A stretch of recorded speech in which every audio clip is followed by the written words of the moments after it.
tama ka. Hindi masama ang mangarap. Pero mas importante sa pangarap ang pagkatao. Ang pakikitungo mo sa mga tao sa paligid mo. Ang pagmamahal mo sa iyong pamilya. At ang relasyon mo sa iyong mga kaibigan. Masaya ako ngayon dahil mas nakilala ko na ang sarili ko. Ibig sabihin, mas mabibigyan ko na ng direksyon ng buhay ko ngayon. Ang sarap ng feeling. Parang ngayon lang ako nakahinga ng maluwag. Ibig mong sabihin okay na sa itong lugar natin? My gosh, hindi pa rin. Gusto ko pa rin makaalis. Gusto ko pa rin yumaman at sumikat. Pero, tanggap ko na, habang hindi pa ako umaasenso, kailangang matutunan kong makontento sa kung anong meron ako. Alam mo, may naaalala ako. Ano yun? Ganyan-ganyan ka na mga bata pa tayo. Magang kang kausap, parati ka nakangiti. Diba? At palagi ako nagpapalibre sa inyo ng hopya at soft drinks dyan sa tindahan, sa kanto. At parati mo akong ginagawang passes para makalibre ka sa beauty shop. At palagi ako nagtatago sa nanay ko kapag inuutusan niya ako. At palagi mong pinagbubuhat ng balde pag naglalaba ka. At, palagi kitang kinakausap tungkol sa simpleng pangarap ko sa buhay. At lagi kong pinakikinggan dahil mahal kita. Totoo ba yan? Baka tayo maniwala? Ha? Tayo maniwala? Ha? Talaga?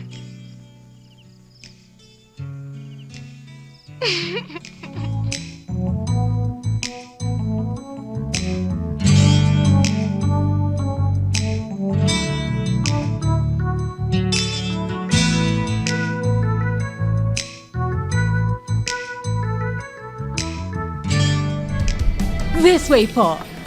This way.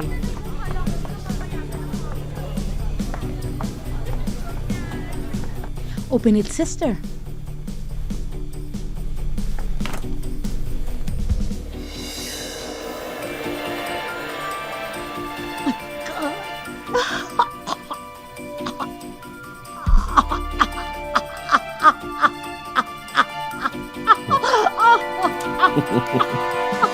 You're welcome, sister. Thank you, Mrs. Carter. Thank you po. Thank you. Thank you po. Picture tayo, picture.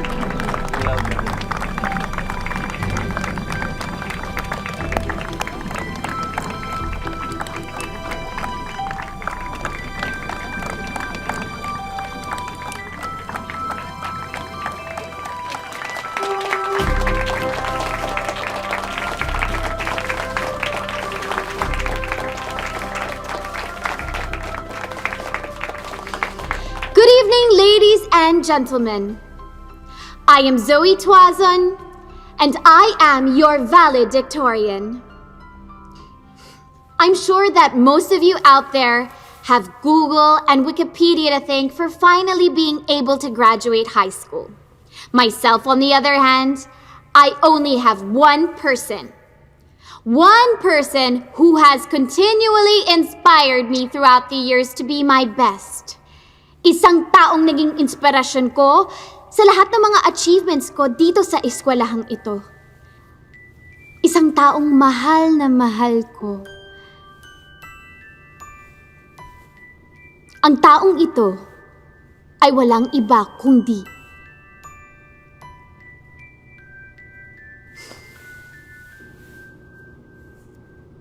ako. Oo, ako. Walang iba kundi ako. Because if there's anyone that can truly appreciate how special you are, it's yourself. And that is why I am the best. And that's why I'm standing here at the podium in front of all of you, while most of you out there can only wish that you could have done better. Thank you. And good luck sa inyong lahat.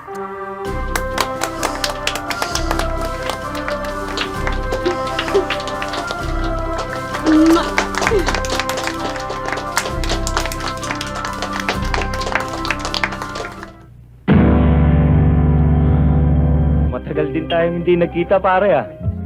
Iba na talaga yung sumisikat, no? lang ka, pare. Lagi nga akong nakakulong sa bahay. Bumabawi lang. Order pa kayo, pare. Waiter! Oh, kampay, kampay! Waiter! Inom ka rin. Naman pa, basta lahat. Drink pa ako. Ang pulutan na rin, pulutan. Waiter!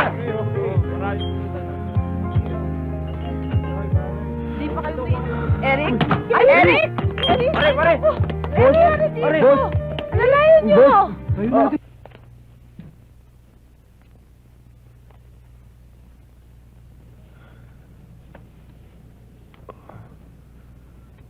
Kamusta na pakiramdam mo? Okay lang. Okay lang siguro. Saan na ba ako? Nasa ospital ka. Dinala ka ng mga kaibigan mo kagabi. Nakita nila sa wallet mo yung sulat ni Ana. Ni Dr. Digia. Pinadala ka niya sa akin. Ako nga pala si Dr. Austria. Dale, ako yung espesyalista na inirekomenda sa'yo ni Ana.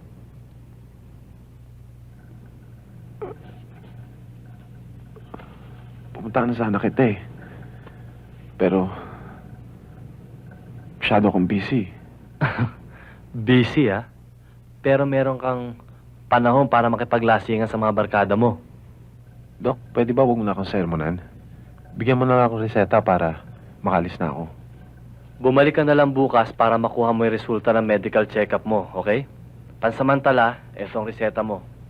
Bumili ka at inumin mo. Eric, baby, ano nangyari sa'yo? Ba't ka na nito sa mumura yung kwarto na to? Sino namamahala rito? Ako po. At tinitiyak ko sa inyo na kahit mumurengkaan niyo ang lugar na ito, ay mabibigyan namin siya ng sapat na atensyon. Nawalan siya ng malay tao. Nasobrahan lang yata sa inom eh. Well, itatransfer kita sa ibang kwarto ngayon din. Baka dapuan ka pa ng ipis dito. Let's go, Eric. Hindi, huwag na. Specialist ako si Doc.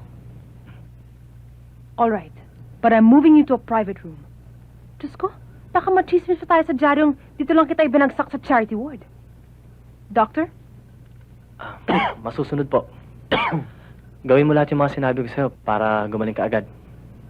Sige. Thank you.